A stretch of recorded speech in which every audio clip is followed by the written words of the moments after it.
Praise అందరికీ. నేను ఈరోజు మళ్ళీ మీ ముందుకి ఒక గొప్ప వాక్యంతో నేను మీ ముందుకు వచ్చాను. ఈరోజు థీమ్ ఏంటంటే, వే లేకపోయినా గాడ్ వే క్రియేట్ చేస్తాడు. బైబిల్ వర్స్ చూసుకుందాం. The Lord will fight for you, you need only to be still. Exodus 14:14. ఈరోజు మనం బైబిల్లో ఉన్న ఒక గ్రేటెస్ట్ మిరాకిల్స్ కోసం చూసుకుందాం. God makes a way.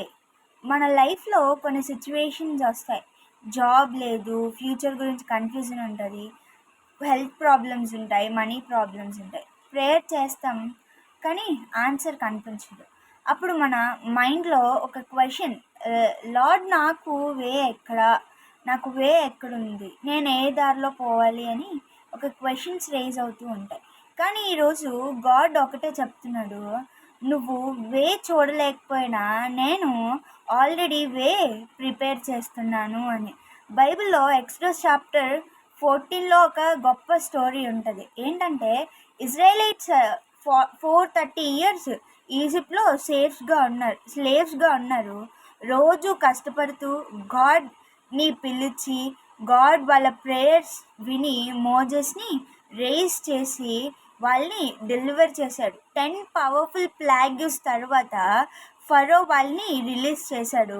Israelites అందరూ ఫ్రీడమ్తో జర్నీ స్టార్ట్ చేశారు. వాళ్ళకి అనిపించింది మన కష్టాలు అయిపోయాయి.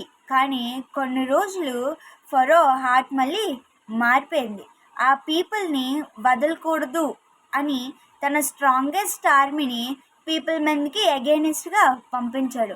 హండ్రెడ్స్ ఆఫ్ క్యారియోట్స్ని, థౌజండ్స్ ఆఫ్ సోల్జర్స్ని, ఇజ్రాయెలైట్స్ని చేస్ చేస్తూ వచ్చారు. ఇప్పుడు ఇమాజిన్ చేయండి, ముందు రెడ్ సీ ఉంది, వెనుక ఫరో ఆర్మీ ఉంది, పక్కనంతా మౌంటైన్సే ఉన్నాయి. ఎస్కేప్ అవ్వడానికి ఒక్క ఛాన్స్ కూడా ఇజ్రాయెలైట్స్కి లేదు. హ్యూమన్ లాజిక్ ప్రకారం అది ఇంపాసిబుల్ సిచ్యువేషన్. ఎటు వెళ్ళినా ఎస్కేప్ అవ్వడానికి ఒక్క చిన్న చోటు కూడా లేదు. అయితే ఇజ్రాయెలైట్స్ ఫియర్తో ఫుల్ ప్యానిక్ అయిపోయారు. మోజెస్ని బ్లేమ్ స్టార్ట్ చేశారు. ఈజిప్ట్లోనే ఉంటూ ఉంటేనే బెటర్, ఎక్కడికి ఎందుకు తీసుకొచ్చావని మోజెస్ని బ్లేమ్ చేశారు అని కంప్లైంట్ చేశారు. మన లైఫ్లో కూడా ప్రాబ్లమ్స్ వచ్చినప్పుడు ఇలాగే కదా, ఎస్టర్డే మిరాకిల్స్ అన్నీ మర్చిపోతాం. కరెంట్ మనకి ఏదైతే జరుగుతుందో అదే గుర్తుంచుకొని జరిగిన మిరాకిల్స్, దేవుడు మనకు చేసిన మిరాకిల్స్ అన్నీ మర్చిపోతూనే ఉంటాం. ఫియర్ మన ఫెయిత్ని కవర్ చేస్తుంది. మోజెస్ రెస్పాన్స్ ఏంటంటే, ఆ ప్యానిక్ టైంలో కూడా మోజెస్ ప్యానిక్ అవ్వలేదు. పీపుల్ని కాకుండా గాడ్ని చూస్ చేశాడు తన. అప్పుడు ఆయన చెప్పిన మాటలు బైబిల్లో గ్రేటెస్ట్ ప్రామిస్లో ఒకటి. ఎక్సోడస్ 14:13-14. భయపడకండి, స్టాండ్ ఫిర్మ్. ఈరోజు లార్డ్ సాల్వేషన్ని చూశారు. The Lord will fight for you, you need only to be still అని. ఎంత పవర్ఫుల్ ప్రామిసో చూడండి. గాడ్ మోజెస్కి సొల్యూషన్, నువ్వు క్రియేట్ చేయకు, నా మీద నమ్మకం ఉంచు అని చెప్పాడు. God open the red sea. Moses తన కర్రని ఎత్తి చూపెట్టగానే రెడ్ సీ అనేది 2 పాయలుగా అయింది. అక్కడ బ్రిడ్జ్ లేదు, బోట్స్ లేవు, షిప్స్ లేవు, హ్యూమన్ సొల్యూషన్ కూడా లేదు. ఒక్క కర్ర ఎత్తి దేవుడు అక్కడ ఆదేశించాడు, అది 2 పాయలుగా విభజింపబడింది. మోజెస్ ఒబీడియన్స్ చూపించాడు. వెంటనే గాడ్ మైటీ ఈస్ట్ విండ్ పంపించాడు. రెడ్ సీ 2 పాయలుగా డివైడ్ అయిపోయింది. వాటర్ వాల్స్గా నిల్చుంది. మిడిల్లో డ్రై క్రియేట్ చేసింది. లక్షల మంది ఇజ్రాయెలైట్స్ సేఫ్గా క్రాస్ అయ్యారు. ఇంపాసిబుల్ ప్లేస్ మిరాకిల్ ప్లేస్ అయింది. ఫరో ఆర్మీ కూడా వాళ్ళ వెనకాల వాళ్ళని తరుముకుంటూ, వాళ్ళని ఫాలో చేస్తూ అదే రెడ్ సీలోకి వాళ్ళ వెనకాలే వచ్చారు. కానీ గాడ్ ప్రొటెక్షన్ ఓన్లీ ఇజ్రాయెల్కి మాత్రమే ఉంది. ఇజ్రాయెల్ క్రాస్ అయ్యాక సీ మళ్ళీ క్లోజ్ అయిపోయింది. ఫరో ఆర్మీ మొత్తం సీలో డిస్ట్రాయ్ అయిపోయారు. సేమ్ సీలో ఇజ్రాయెల్స్ దాటి అటువైపు వెళ్ళారు. ఆ సేమ్ సీలో ఫరో పీపుల్ ఆర్మీ అంతా మునిగి డెస్ట్రాయ్ అయిపోయింది. గాడ్ పీపుల్కి రోడ్ అయింది, ఎనిమీస్కి జడ్జ్మెంట్ అయింది.